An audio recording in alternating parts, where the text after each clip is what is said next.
Welcome everybody back to Fighting Month. Previously on Fighting Month, I talked about Mortal Kombat 1, a Western-developed fighting game that I was not that impressed by. Um, so today, I'm going to do the complete opposite. I'm going to talk about a Japanese-developed game that I am very impressed by. I couldn't let Fighting Month pass without talking about the Neo Geo, because if you know anything about the Neo Geo, it's that it had a shit ton of fighting games. And while it's easy to talk about the King of Fighters and Fatal Furies and Samurai Showdowns of the console, I wanted to talk about something a little more obscure, something that I know one of our viewers here, BioPhoenix, would actually appreciate. I'm going to talk about a Sunsoft developed fighting game for the Neo Geo called Waku Waku 7. Waku Waku 7 is the third fighting game developed by the developer Sunsoft, more commonly known for like games like Blaster Master. Um, and it is a bizarre Japanese parody fighting game that feels straight out of a crazy 90s anime that never existed. Um, so Waku Waku 7, the story of Waku Waku 7 sees 7 characters fighting to collect the 7 legendary Waku Waku balls. Whoever collects all 7 balls is granted a wish. That's the entire plot. Um, you have crazy character designs, 7 characters, and I'll go through each of them. The main character, the first character, I guess like the protagonist character, is named Rai. He's a cocky 13-year-old boy who pursues the Waku Waku balls. And he has dreams of going on exciting adventures. He's sort of a parody of like the basic shonen anime protagonist. He's a kid with like goggles on his head and wears like BMX like knee pads and stuff. He's like a pretty cool looking guy. There's a bunny girl named Arena, and she is sort of she's a parody of like the magical girl anime stuff and what's called shoujo anime, which is like female led anime, or manga, shoujo manga. Um, there's a character named Dandy J, who is a uh, big buff treasure hunter dude with like a cowboy hat and a whip, and he is supposed to be a parody of Indiana Jones and JoJo's Bizarre Adventure. So he's kind of designed like a JoJo character, but he's like an Indiana Jones type. Very strange guy. There's a giant purple bunny named Maru, who is a parody of Totoro from My Neighbor Totoro. Um, and he has a like an elementary school girl that like rides on his back. Um, the weirdest one is a mecha tank called Polytank Z, who's piloted by a police officer and a dog.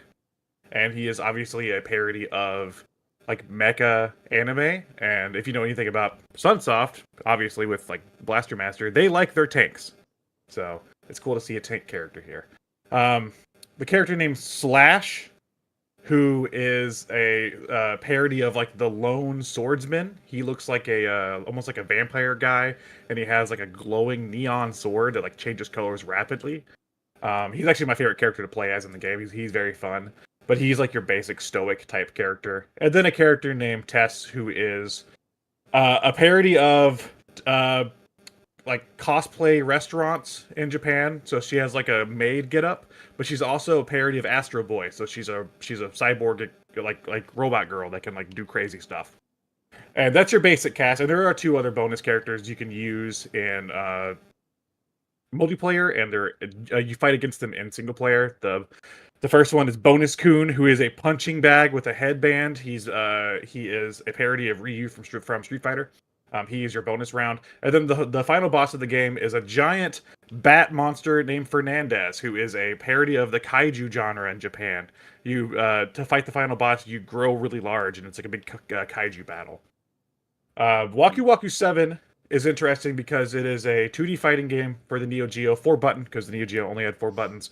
And it encourages offensive gameplay. It's a very offensive heavy game. And you want to string together combos. And each round, you actually collect one of the Waku Waku balls, and it adds to your super meter at the bottom. So by the end of it, you'll have 7 super meters to do crazy combos and stuff with.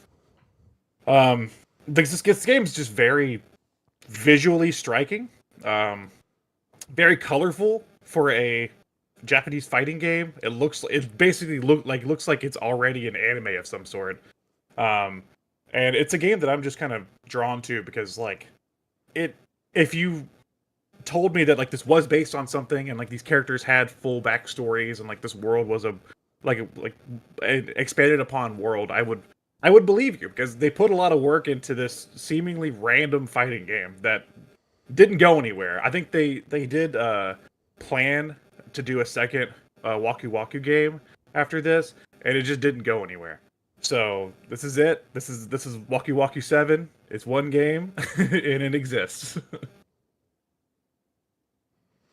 It's not the 7th. No. It's like Lucky Uh, 7 or something. no, there actually was going to be an English translation for this game, and the release title was going to be Exciting Fighter 7, which is one of the worst titles I've ever heard. I'm glad they didn't do that. Well, I think that would have been a parody in and of itself, right? That title. Yeah, sort of. Yeah. Like a lot of this game feels very very out of that era of Japan. I think of like games like Katamari Damacy and stuff where it's just like really wacky Japanese stuff, you know. Mm-hmm. And that's or like the Parodius games where they're kind of parodies, you know, like parody shoot 'em ups. That's sort of how I feel with this game is that it's just kind of exists to be weird and wacky. Mm-hmm. And was it an arcade title first for the cabinets? Yes, yes, it was a Neo Geo title. It came to Saturn, though I've heard the Saturn version isn't great. I've heard that it's had some pretty bad load times. But yeah, it was developed for Neo Geo by Sunsoft. And then after Saturn, it had a few releases. I think in Japan they bundled it on PS2. They bundled it with another one of their Neo Geo games called Galaxy Fight, on like a PS2 disc. And then of course now this is how I've played it. It's on like PS4 and Switch and stuff through like the Neo Geo like arcade archive stuff. So you can buy it there for like $7. But for a while, yeah, the Saturn version would have been the only home port. Sunsoft's cool though. I like them. Yeah. I have a question. Have either of you guys ever seen a Neo Geo in person?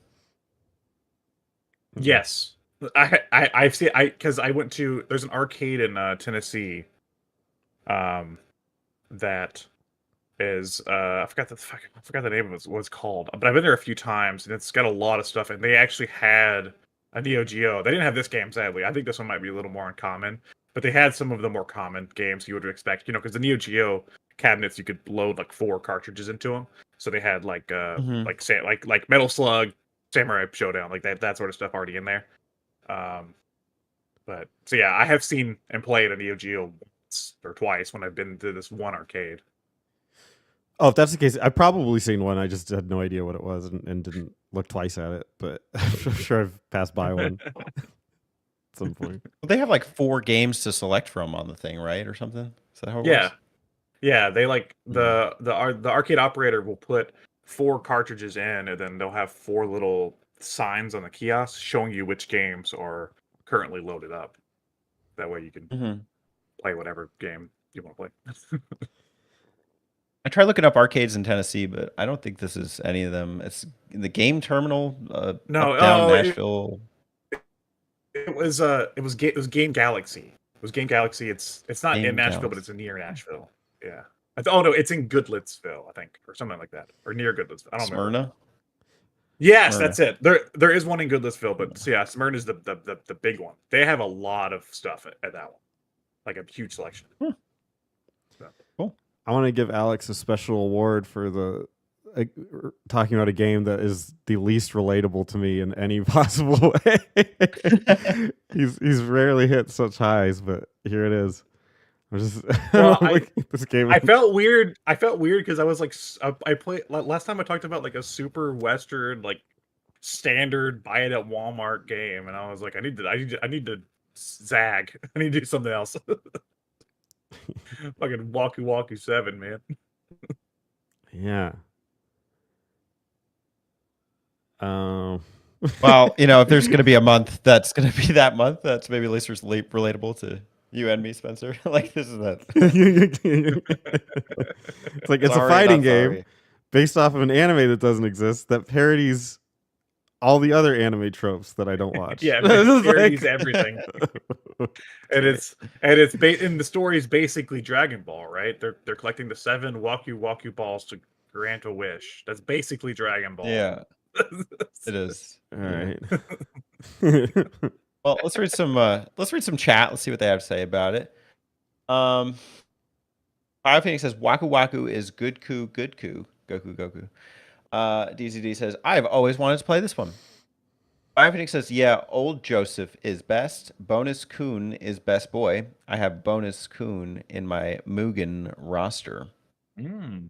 Tylord, hey Tyler, what's up? This sounds fantastic. Fire Phoenix, closest game they did was Galaxy Fight. High Lord has got Samurai Showdown, Art of Fighting, Screen Zooming, and Tylord, yay, Blue Yoga Pants.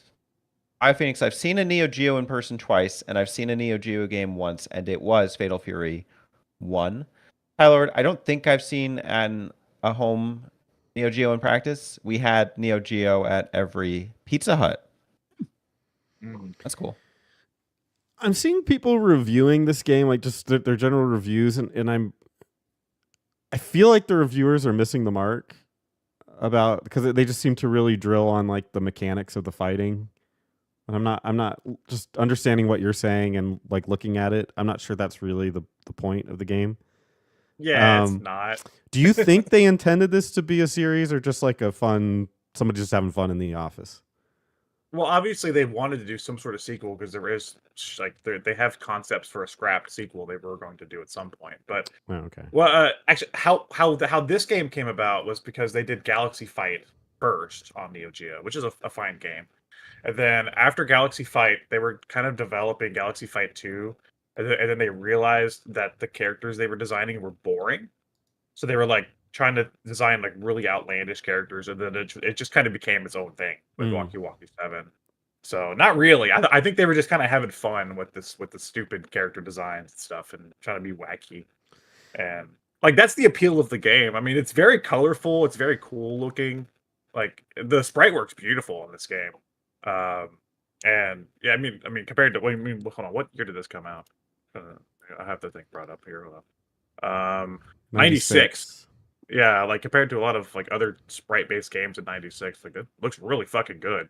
It's just so I think it was just supposed to be a fun little project, and then a lot of review. I think also around 96, going like later 90s, a lot of fighting games really tapered off. There was kind of like there's like a flood of fighting games around that time, and that's what caused like fighting games to dry up in like the 2000s for a bit.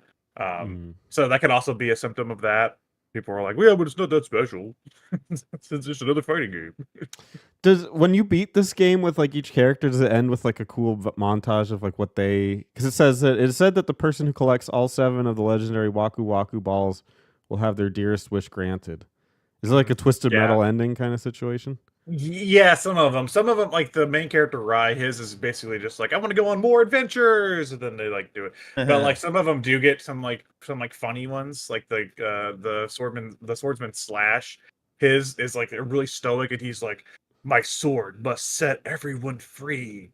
And then like there's some like really creepy ending where like these little bat creatures are like chasing him around, and then it plays like this like wacky Japanese music. It's like blah, blah, blah, blah, blah, blah, blah, blah. It is like really dumb. Yeah, so it's clearly not trying to take itself too seriously, but yeah, there are like fun little endings where you can kind of see which of the characters got what and stuff. So there is like incentive to play the single player through each one of the characters, I guess. Hey y'all, don't forget to subscribe to them button mappers.